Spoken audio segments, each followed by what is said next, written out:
কোটা সংস্কার ও বৈষম্য বিরোধী ছাত্র আন্দোলনে উত্তাল ছিল পুরো দেশ। সময়ের সামনে থেকে নেতৃত্ব দিয়েছে যারা, তাদের মধ্যে একজন হলেন হাসনাত আব্দুল্লাহ, কোটা সংস্কার আন্দোলনের অন্যতম একজন সমন্বয়ক। সমাচারের আজকের ভিডিওতে চলুন জেনে নেওয়া যাক 2024-এর স্বৈরাচার পতনের জাতীয় চার সমন্বয়কের মধ্যে একজন হলেন হাসনাত আব্দুল্লাহ, তার সম্পর্কে। বৈষম্য বিরোধী ছাত্র আন্দোলনের বিভিন্ন কর্মসূচি এবং দেশের চলমান বিভিন্ন বিষয় নিয়ে তাকে প্রায়শ মুখপাত্র হিসেবে কথা বলতে দেখা যায় তার গ্রামের বাড়ি কুমিল্লায়।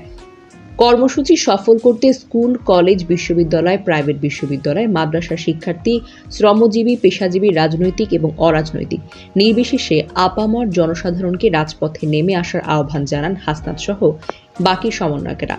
হাসনাত আব্দুল্লাহ ঢাকা বিশ্ববিদ্যালয়ের ইংরেজি বিভাগের শিক্ষার্থী, পাশাপাশি তিনি ডিবেটিং সোসাইটির সদস্য। কোটা সংস্কার আন্দোলনে যে 5 জন মহানগর গোয়েন্দা পুলিশ বা ডিবির হেফাজতে ছিলেন, তাদের মধ্যে একজন হলেন হাসনাত। সে সময় তাদের বিভিন্ন জায়গায় রাখা হয়েছিল। শুধু কনফারেন্স ও খাওয়ার জন্য তাদের এক জায়গায় নেওয়া হলো। 32 ঘন্টা তিনি সহ বাকি সমন্বয়কেরা প্রত্যেকেই অনশন করেছে বলে জানান হাসনাত আব্দুল্লাহ। এসবের পরও থেমে যায়নি সমন্বয়কেরা।